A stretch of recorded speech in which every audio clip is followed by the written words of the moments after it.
तिवारी, आज के मुद्दे में आपका स्वागत है और आज का मुद्दा है बजट सत्र छोटा, हंगामा बड़ा। जी हाँ, हम इसलिए ये कह रहे हैं क्योंकि हमारे जो पिछले अनुभव हैं वो ये बताते हैं कि सत्र की अवधि लगातार छोटी होती जा रही है और हंगामों की संख्या लगातार बढ़ती जा रही है। और इस बार जो बजट सत्र शुरू होने जा रहा है 1 मार्च से, उसमें भी कुछ ऐसे ही आसार बन रहे हैं, क्योंकि विपक्ष और सत्ता पक्ष दोनों के तेवर ये बताते हैं कि मुद्दों की लड़ाई घमासान होगी सदन में, लेकिन इस वजह से हंगामे की भेंट न चढ़ जाए बजट सत्र, ये हमारी चिंता है। इसी पे आज हमारी चर्चा केंद्रित है। मिलते हैं उन मेहमानों से जो इस चर्चा में हमारे साथ रहेंगे। हम बहुत स्वागत करते हैं। स्टूडियो में हमारे साथ मौजूद हैं वरिष्ठ पत्रकार के रूप में अनिरुद्ध दुबे जी, भाजपा का प्रतिनिधित्व करने के लिए हमारे साथ जुड़ रहे हैं वरिष्ठ बीजेपी नेता अशोक बजाज जी, और कांग्रेस का प्रतिनिधित्व करने के लिए हमारे साथ जुड़ रहे हैं अभय राय जी, जो कि उपाध्यक्ष भी हैं पर्यटन मंडल के। तो इस तरीके से तीनों पैनलिस्ट हमारे साथ जुड़े हुए हैं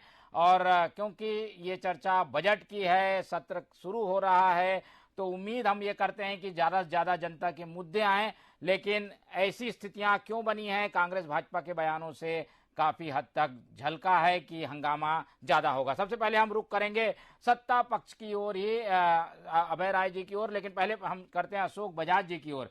बजाज जी, विपक्ष के ऊपर एक बड़ी जिम्मेदारी है कि वो सत्ता के को सहयोग करे, संचालन सही ढंग से हो। बजट सत्र क्योंकि काफी अहम होता है, सरकारी कामकाज काफी अधिक होता है, इसलिए विपक्ष की बड़ी जिम्मेदारी है कि वो सहयोग करके जो है सत्र को चलाए। लेकिन सत्र छोटा है, इस पे पहले ही विवाद की स्थिति आप लोग खड़ा कर रहे हैं।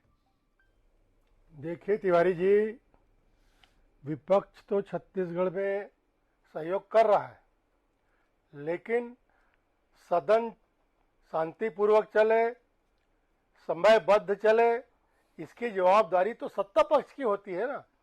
लेकिन सत्ता पक्ष की नीयत जो अभी दिख रही है कि जिस तरह से उन्होंने लघु सत्र बुलाया है, छोटा सत्र है, सबसे छोटा बजट सत्र है, इतिहास का सबसे छोटा सत्र इसे कह सकते हैं। और बजट सत्र में बहुत सारे मुद्दे आने हैं।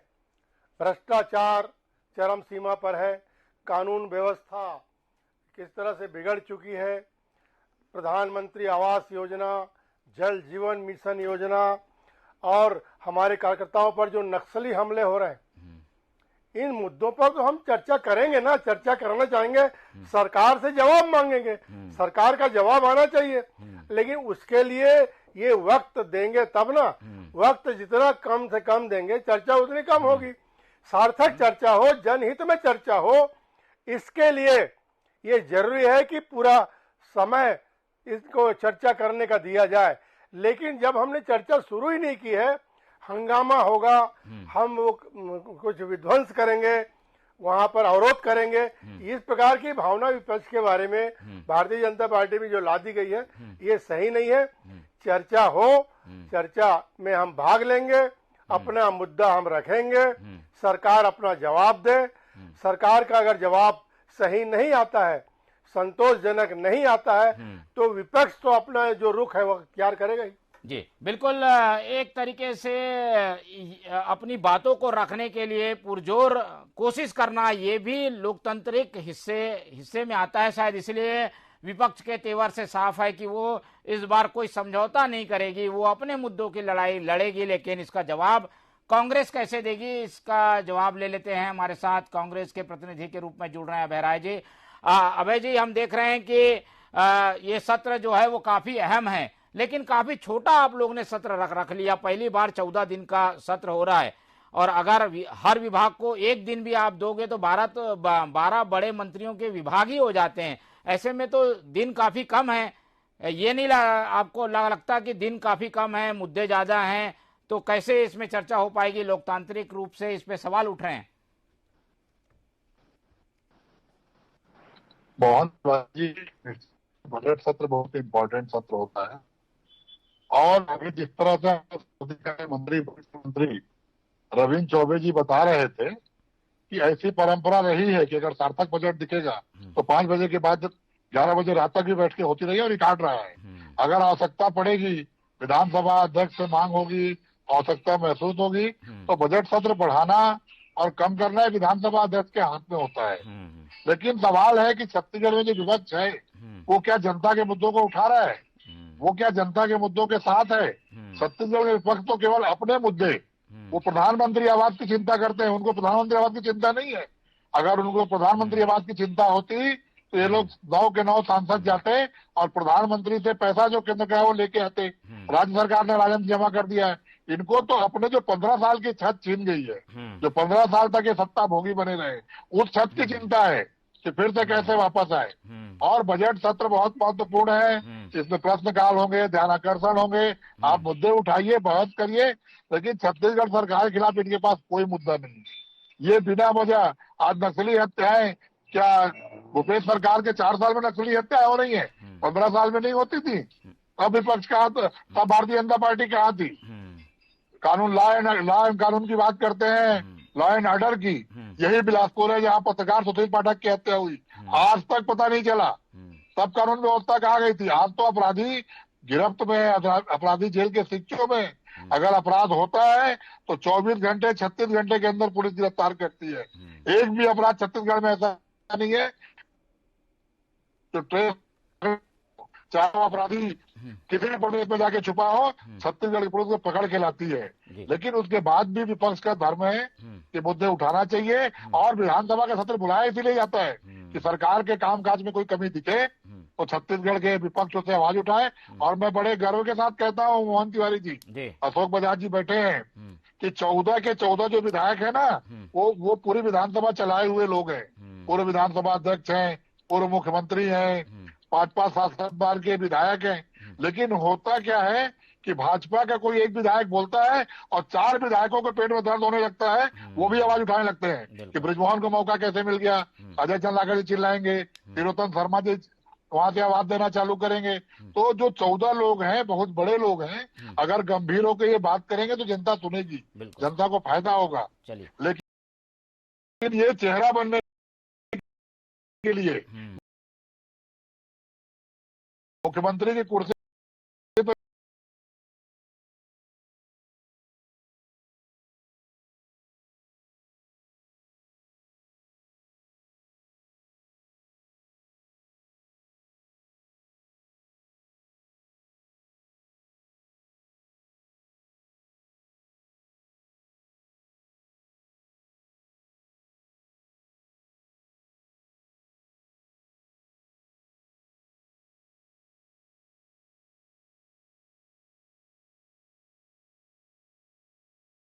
जाने के लिए और कि अपने चेहरे को चमकाना विपक्ष चाहती है। इसका जवाब मैं बजाज जी से लूंगा, लेकिन हम अभी दुबे जी की ओर रुख करते हैं। दुबे जी, पिछला अनुभव जो है वो लगातार ये देखने को मिला है कि जब भी सत्र होता है हंगामा जरूर होता है। हंगामा ऐसा होता है कि बाकी कामकाज कुछ हो नहीं पाता, और प्रश्नकाल के बाद आमतौर पर काम रोको प्रस्ताव पर ही सुई अटक जाती है, चर्चा होती नहीं है। आप लंबे समय से विधानसभा को भी कवर कर रहे हैं, क्या लगता है क्या गतिरोध ऐसा इस बार भी हमें देखने को मिल सकता है, और ये एक बड़ा कारण हो सकता है कि छोटे सत्र का सही उपयोग नहीं हो पाएगा? देखिए मोहन जी, और राज्य का जो है उल्लेख करें हम, और कौन राज्य उस पर ना जाए, तो छत्तीसगढ़ में कम ही जो है उत्पात होता है, कम ही व्यवधान होता है, कम ही विरोध होता है, और उस स्थिति में भी सार्थक चर्चाएं होती है। देखिए अभी तो बात जो चल रही थी कि 11-11 बजे तक की रविंद्र चौबे जी ने कहा, इसी छत्तीसगढ़ की विधानसभा में सवेरे 3:30 बजे तक भी जो है वहां पे सदन चला है। ये मेरे ख्याल से अपने आप में भारत में ऐसी मिसाल बहुत कम होगी कि 3:30 बजे तक। और दूसरी बात, मूल बात यह है जो आज का जो सब्जेक्ट रखा है मोहन जी आपने, कि 13 बैठक 14 बैठक, इस सत्र में 14 बैठक रखी गई है। मैं समर्थन करता हूँ, पूर्णता मैं मानता हूँ कि इससे ज्यादा बैठक होनी भी नहीं चाहिए। पिछली बार तो 13 बैठक हुई थी, कम से कम अभी इस बार एक ज्यादा है। और देखिए यह है कि बोलने का पर्याप्त अवसर, ऐसे कौन से वहां पे जो है ऐसी शख्सियत है विधानसभा में, चाहे पक्ष में हो विपक्ष में, जिनके पास अवसर ना हो।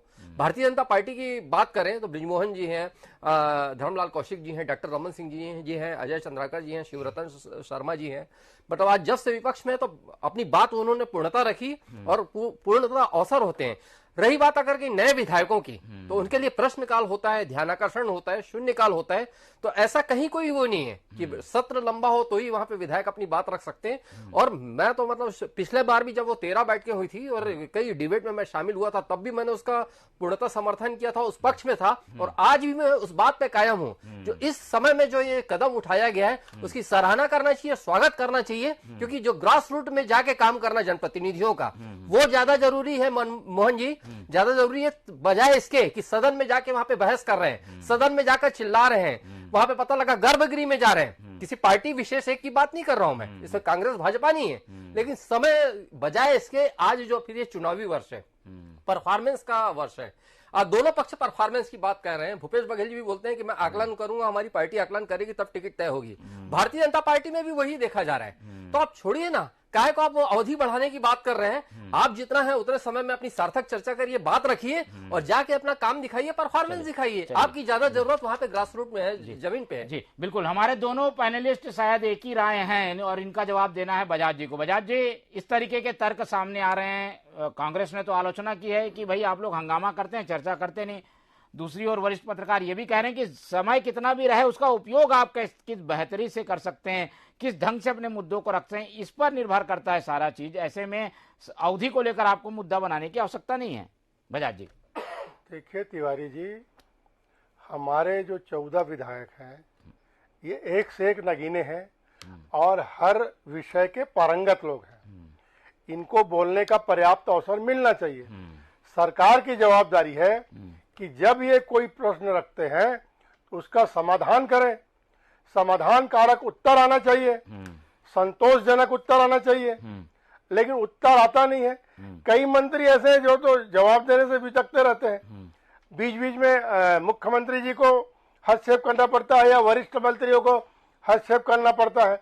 तो इस स्थिति में अगर ये होड़ वाली बात कह रहे हैं कि मुख्यमंत्री पद की होड़ है, एक दूसरे के आगे बढ़ने की होड़ है, तो ये तो विशुद्ध प्रतियोगिता होनी चाहिए कि कौन कौन से मुद्दे को उठाता है। आज देख लीजिए छत्तीसगढ़ में कितने ज्वलंत मुद्दे हैं। सारे कर्मचारी हड़ताल पर हैं, आंगनबाड़ी कार्यकर्ता, शिक्षक और न जाने कितने कर्मचारी नियमितीकरण की मांग को लेकर हैं। कल यहाँ विधवाओं ने, कर्मचारियों की विधवाओं ने सिर मुड़वा लिया। कितने बड़े शर्म की बात है कि एक तरफ आप एक युवरानी का आपके लिए आप गुलाब के पंखुड़ियों से सड़क को सजा रहे हैं, सड़क में पलक पावड़े बिछाने कहते हैं जिसको, और दूसरी तरफ छत्तीसगढ़ की बेटियां सिर मुड़वा रही अपने अधिकार के लिए। अब इनकी आवाज अगर विधानसभा में कोई रखता है, समाधान नहीं आएगा तो आखिर प्रियंका गांधी इसके हमारी लिए नेता है, पर्याप्त समय तो हम उनका चाहिए ना। स्वागत कैसे भी कर सकते हैं। देखिए कैसे भी स्वागत कर सकते हैं जी। बहुत अच्छा, आप स्वागत करिए, बेशक स्वागत करिए। जनता देख रही है कि किस तरह से गुलाब की पंखुड़ियों से 2-2 किलोमीटर सजा के एक नया परंपरा आपने डाली है। और ये अब तो बता रहे हैं कि उसका गुलाल बनेगा, होली खेलेंगे उसका, ऐसी भी बात आ रही है। ये क्या उचित है क्या? अभय राय जी, क्या करेंगे उस फूल की पंखुड़ियों का? गुलाल बनेगा क्या? देखिए, अगर कोई चीज का दोबारा उपयोग हो जी जी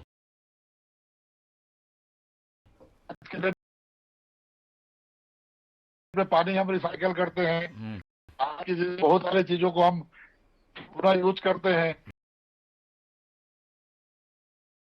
तो अगर उसका उपयोग हो रहा है तो ये अच्छी बात है, पॉजिटिव बात होना चाहिए।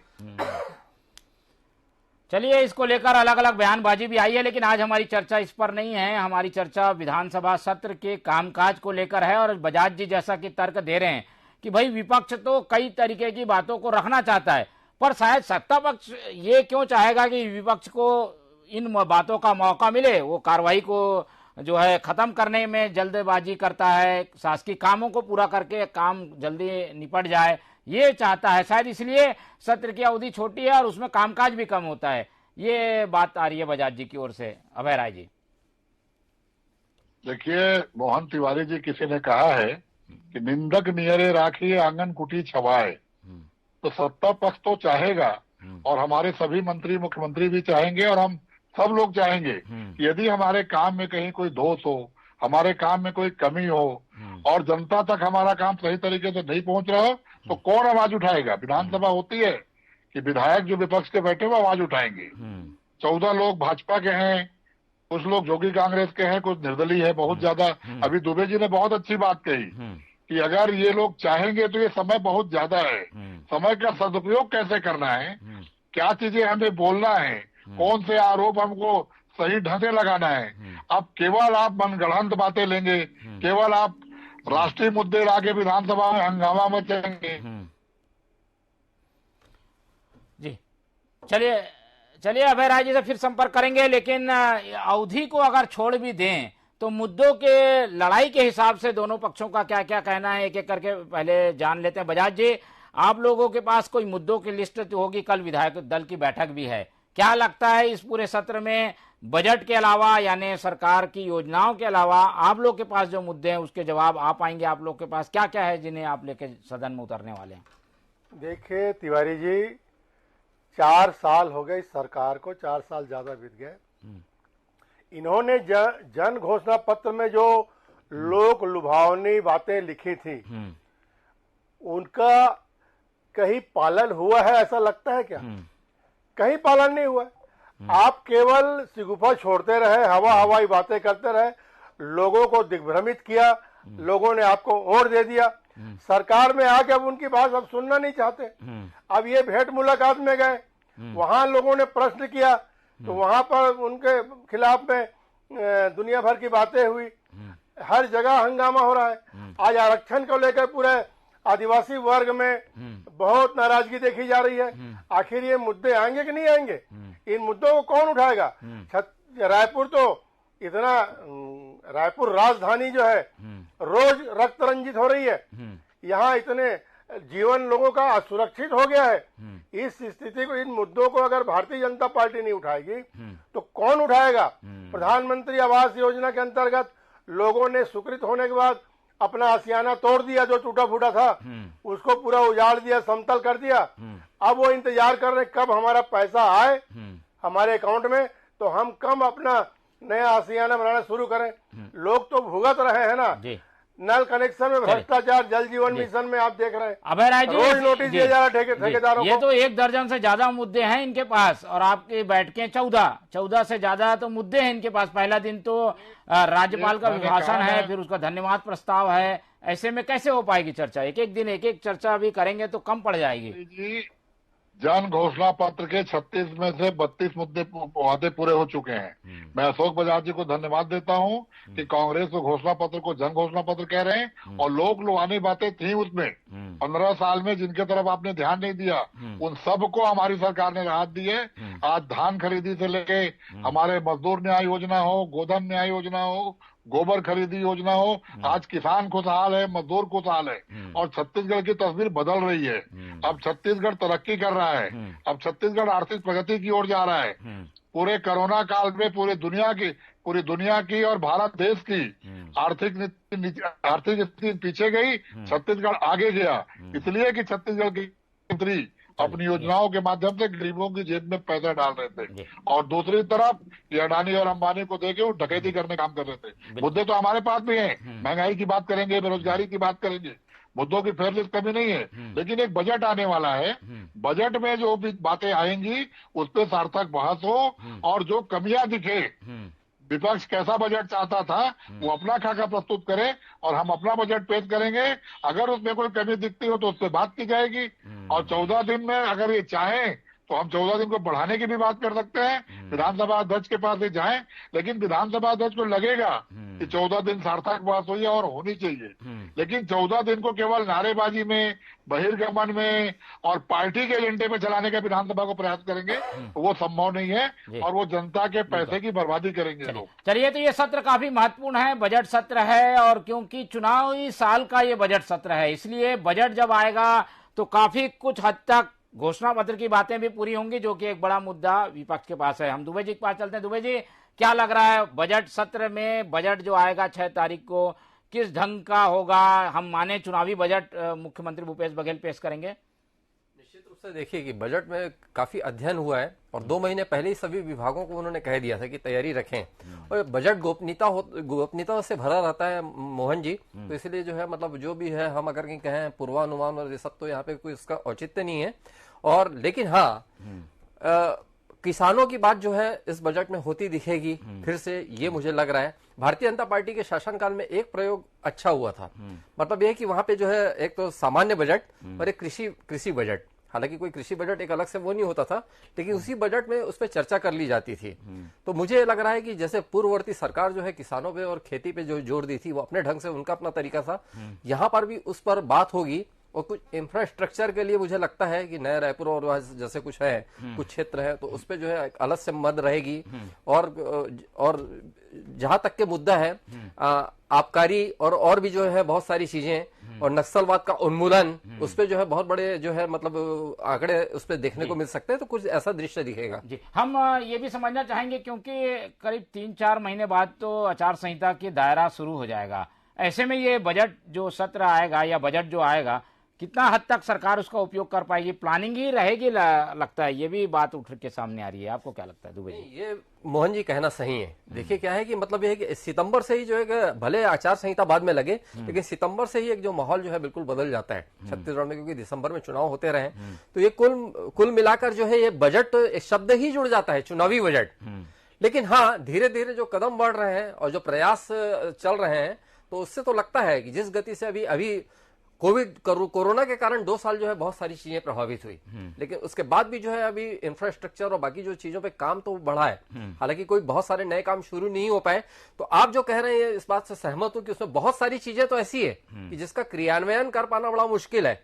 लेकिन हाँ, तैयारी बहुत इस पे जो दिख रही है, जिस हिसाब से हो रहा है, तो कोई लोक लुभावन बहुत सारी चीजें इस बजट में देखने मिलेगी, ऐसा मुझे लगता है।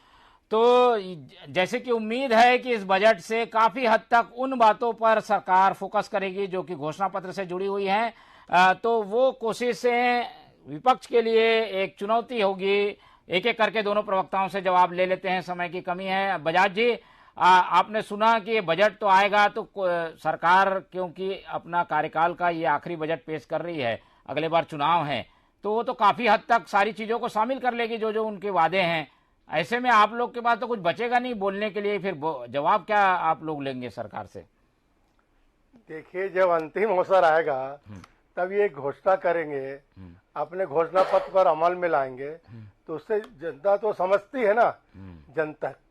जनता को समझने की भूल कांग्रेस कर रही है।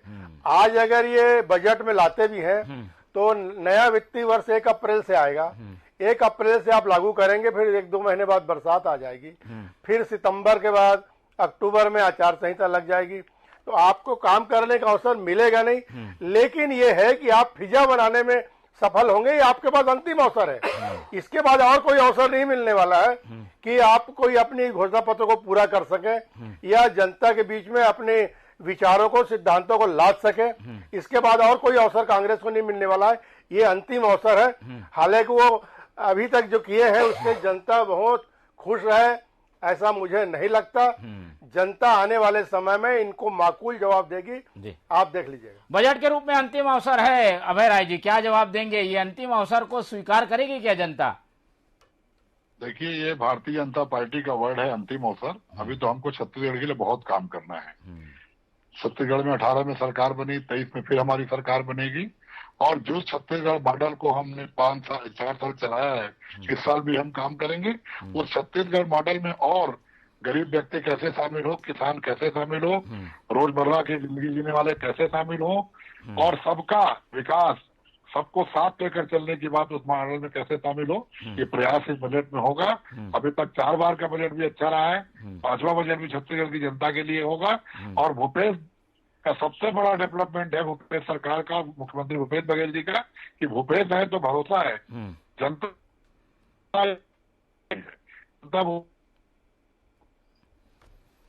जी, अभय राय जी आवाज आ रही है? बोनस का वादा करके बोनस नहीं दिए, धान खरीदे बोल के धान नहीं खरीदे, उनके बातों पे कुछ भी घोषणा करें, कोई भरोसा नहीं करेगा। और कांग्रेस और भूपेश बघेल जो कहेंगे जनता तो भरोसा करेगी, क्योंकि हमने जो कहा सो किया, आगे जो कहेंगे सो करेंगे। जी। तो ये लड़ाई उसी बात की है कि जो वादे हैं वो पूरे हो रहे हैं, और पूरे हो रहे हैं तो कितने पूरे हो रहे हैं। विपक्ष और सत्ता पक्ष इसी बात पर बटे हुए हैं। समय की कमी है तो दुबे जी के पास अंतिम इस चर्चा को खत्म करने से पहले चलते हैं। दुबे जी, क्या माने इसी बात पर ये बजट सत्र हंगामे की भेंट चढ़ सकता है कि भाई कितने वादे पूरे हुए नहीं हुए, क्योंकि चुनाव में जाना है। इसका जवाब लेने की कोशिश तो विपक्ष करेगा। जी हाँ, हंगामे की भेंट इसलिए क्योंकि विपक्ष की अपनी तैयारी पूरी नजर आ रही है, जैसा आप और हम सुनते हैं। और निश्चित रूप से जो है 14 विधायक जो है विपक्ष के, वो काफी मजबूत हैं, बहुत अनुभवी लोग हैं उसमें, जिसमें 10 तो अनुभवी हैं जिनका नाम भी हम गिन सकते हैं। तो कुल मिलाकर जब, और इसके पहले का भी आप मानसून सत्र देख लें, उसके और पहले का शीतकालीन सत्र देख लें, तो जब उनकी तैयारी उसमें भी दिखती थी, उसमें भी पैनापन था, उसमें भी आक्रामकता थी। तो ये आखिरी बजट सत्र में ऐसा नहीं होगा, ये माना ही नहीं जा सकता। जहां अजय चंद्राकर जी जैसे संसदीय विद्वान है, ब्रिजमोहन जी जैसे धारा प्रवाह बोलने वाले हैं, फिर पूर्व मुख्यमंत्री डॉक्टर रमन सिंह जी तो मुख्यमंत्री थे, धर्मलाल कौशिक जी तो विधानसभा अध्यक्ष रहे, और नारायण चंदेल जी नेता प्रतिपक्ष खुद विधानसभा उपाध्यक्ष रहे। मतलब ये कि 14 जो है नगीने एक तरीके से देखा जाए तो भारतीय जनता पार्टी अच्छी है। जी, तो कुल मिलाकर जो है प्रदर्शन जो है बड़ा आक्रामक होगा। और इस बार का जो बजट सत्र निश्चित रूप से जो है देखने लायक रहेगा, पढ़ने में भी अच्छा लगेगा, सुनने में भी अच्छा लगेगा, और छोटे पर्दे में देखने में भी बड़ा अच्छा लगेगा। बिल्कुल, और दृश्य वैसा ही होगा जैसे कि हम मैच के दौरान किसी टीम के बीच देखते हैं। एक तरफ धारदार गेंदबाज हैं तो दूसरे तरफ बल्लेबाजों की एक लंबी चौड़ी लिस्ट है कांग्रेस के पास, क्योंकि बहुमत बहुत बड़ा है तो उनके पास बोलने वाले वक्ताओं की कमी नहीं है। ऐसे में हमारी निगाह इस पूरे बजट सत्र पर बनी रहेगी। हमारे साथ फिलहाल ये जो पैनलिस्ट जुड़े रहे उन सबका पहले हम बहुत बहुत धन्यवाद करते हैं, और उम्मीद करते हैं कि ये जो बजट सत्र है वो हंगामे की भेंट ना चढ़े, जिसलिए ये सत्र लाया गया है। बजट आसानी से पास हो, लोगों का हित हो, और जनता के मुद्दे, क्योंकि सबसे बड़ी पंचायत है, उसमें जोर शोर से उठाए जाएं। तो इसी उम्मीद के साथ बजट सत्र का इंतजार करते हैं। बजट सत्र शुरू होगा तो और इस पर एक बार चर्चा फिर से हम करेंगे। मुझे दीजिए इजाजत, देखते रहिए टीवी 24। नमस्कार।